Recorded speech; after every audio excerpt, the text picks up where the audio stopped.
போன வாரம் வெள்ளிக்கிழமை சாயங்காலமா பயங்கர காற்று மழைங்க. அந்த மழைக்கு அப்புறம் இப்போ தான் நம்ம காட்டுக்கு வந்து தண்ணி பாய்க்கிறோம்.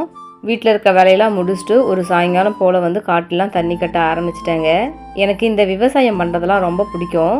ஏன்னா எங்கள் அப்பாவோட குடும்பம் வந்து பார்த்திங்கன்னா விவசாய குடும்பம் தான். அது ஜீன்லேருந்தே வந்துருச்சா என்னன்னு தெரியல. ஆனால் எனக்கு வந்து இந்த இயற்கையோட சார்ந்த எல்லா விஷயமும் பண்ண பிடிக்குங்க. காட்டில் அப்படியே தண்ணி கட்டிட்டு நம்ம வெள்ளை கரிசலாக்கண்ணி செடியில் வந்து பார்த்திங்கன்னா விதை கொஞ்சம் இருந்துச்சு. சரி, அதுவும் வந்து கொஞ்சம் கலெக்ட் பண்ணலான்னு கலெக்ட் பண்ணிட்டு இருந்தேன். நிறைய பேர் விதை கிடைக்குமான்னு சொல்லி கேட்குறீங்க. வெளியில் கொடுக்குற அளவுக்கு விதை வரலங்க, கொஞ்சம் கம்மியாக தான் வருது. ஒரு வேளை அதிகமாக எனக்கு விதை கிடச்சிச்சு அப்படின்னா நான் உங்களுக்கு கொடுக்குறேங்க. வாழைப்பூவில் இந்த கண்ணாடி மாதிரி இருக்கிற பாட்டை வந்து ரிமூவ் பண்ணிவிட்டு அதுக்கப்புறம் பாருங்கள் இதை வந்து ரிமூவ் பண்ணிடணும். அவ்வளோதான். வாழைப்பூ க்ளீன் பண்ணுறது பெரிய விஷயம் இல்லை.